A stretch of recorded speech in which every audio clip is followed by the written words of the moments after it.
Everyone, how are you. आज की इस वीडियो में हमारा टॉपिक रहेगा जेनेटिक डिसऑर्डर्स या आनुवंशिक विकार।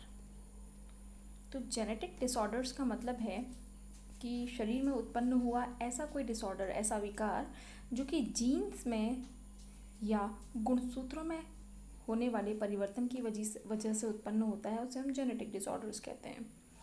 तो जेनेटिक डिसऑर्डर्स को हम क्लासीफाई कर सकते हैं इनटू 2 पार्ट्स। पहला है क्रोमोसोमल डिसऑर्डर्स या गुणसूत्री विकार, इसे हम कहते हैं।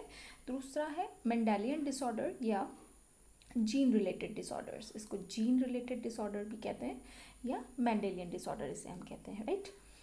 तो अब समझते हैं क्या होता है क्रोमोसोमल डिसऑर्डर और क्या होता है मेंडेलियन डिसऑर्डर।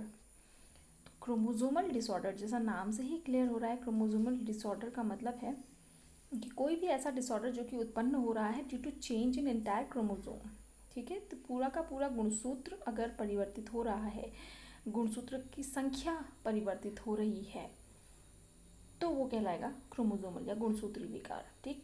और जीन रिलेटेड डिसऑर्डर का क्या मतलब होता है कि क्रोमोसोम्स पे उपस्थित एक सिंगल जीन, जो केवल जीन चेंज होने से जो विकार उत्पन्न हो रहा है, पूरा क्रोमोसोम नहीं उसमें डिस्टर्ब हो रहा है, क्रोमोसोम नंबर पूरा ही रह रहा है, but a single gene in the chromosome is get mutated due to which this Mendelian disorders occurs, right. Chromosomal and Mendelian disorders. तो अब पहले हम समझते हैं क्रोमोसोमल डिसऑर्डर्स क्या होते हैं। क्रोमोसोमल डिसऑर्डर्स बच्चों 2 प्रकार के हम क्लासीफाई कर सकते हैं। पहला होता है ऑटोसोमल डिसऑर्डर्स और दूसरे होते हैं सेक्स लिंक्ड डिसऑर्डर्स। अब autosomal and sex linked disorders क्या मतलब होता है ऑटोसोम्स का। ऑटोसोम्स एंड एलोसोम्स मैंने आपको पहले वीडियो में समझाया है, आपको देखने पड़ेंगे मेरे पुराने वीडियोस, वहाँ पे मैंने आपको पूरा क्लियर किया है कि what is autosome and what is allosome. Autosomes होते हैं दैहिक गुणसूत्र।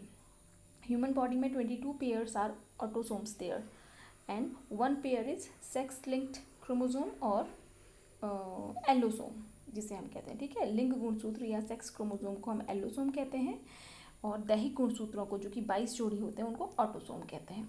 तो इन 22 जोड़ी गुणसूत्रों में अगर कोई चेंज आता है, कोई परिवर्तन आता है, तो वो परिवर्तन कहलाता है ऑटोसोमल डिसऑर्डर। और अगर जो 23वां जोड़ा होता है एलोसोम या सेक्स क्रोमोसोम, उसमें अगर कोई परिवर्तन आ रहा है तो वो कॉज करता है सेक्स लिंक्ड डिसऑर्डर, राइट। तो ऑटोसोमल डिसऑर्डर्स के कुछ एग्जाम्पल हैं।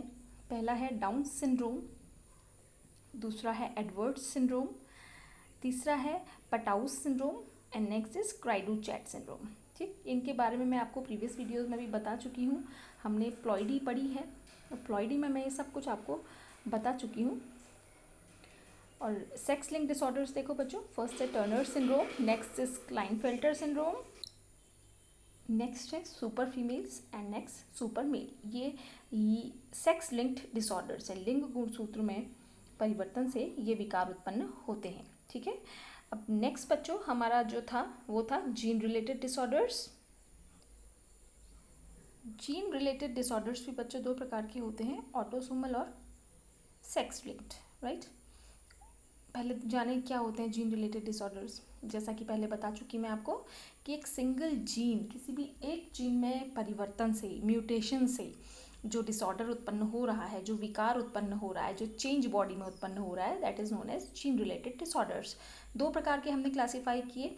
अगर ऑटोसोम्स पे उपस्थित जीन में परिवर्तन हो रहा है तो that will be known as autosomal gene related disorder, और अगर सेक्स क्रोमोसोम के किसी जीन में परिवर्तन से डिसऑर्डर हो रहा है that will be known as sex linked gene disorder, ठीक है। अब ये भी डोमिनेंट या रिसेसिव किसी भी प्रकार के हो सकते हैं। यहाँ पे एग्जाम्पल मैंने आपको लिख के दिए हैं, ये बहुत ही कॉमन एग्जाम्पल्स हैं, आपको इन सब के बारे में आना चाहिए कि क्या होते हैं। एग्ज़ाम्स में स्पेशली ये पूछा जाता है पर्टिकुलर किसी एक डिसऑर्डर के बारे में।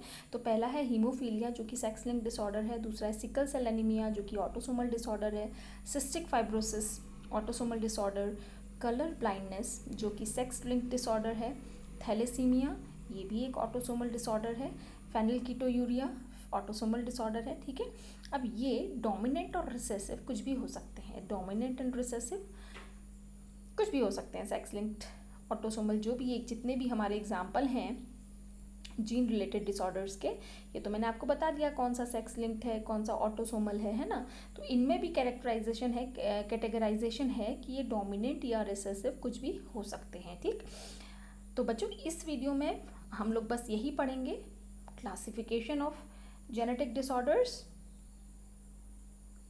अगले वीडियो में बच्चों मैं ये जितने भी प्रकार हैं क्रोमोसोमल और मेंडेलियन डिसऑर्डर्स के, जितने भी एग्जाम्पल्स हैं, Down syndrome, Edward syndrome and all, इन एग्जाम्पल्स को मैं आपको क्लियर करके बताऊंगी कि how these disorders takes place, what happens actually. Thank you.